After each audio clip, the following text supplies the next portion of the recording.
Master মশাই phone করছিল, তুই বলে স্কুলে যাস না? হ্যাঁ, কই যাস তুই? কই যাস? গেছে তো, আমি স্কুল গেছি আমি গেছি। না না বাবু, স্কুল ফাঁকি দিয়া বন্ধুরা লয়ে ঘুরতে গেছে ঘুরতে। 2 days later. আমার ব্যাগের থেকে একটা টাকা নিছে রে। কেন নিছে? টাকা কম লাগতেছে।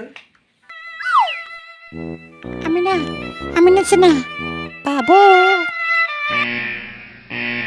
হয়ে নিছে আমি দেখছি তোমার ব্যাগ হয়ে ধরছে। কি রে, তুই না বলে নিছ না?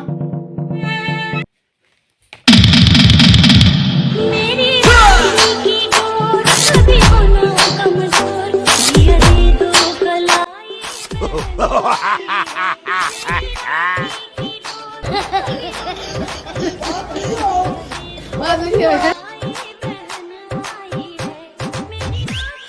ও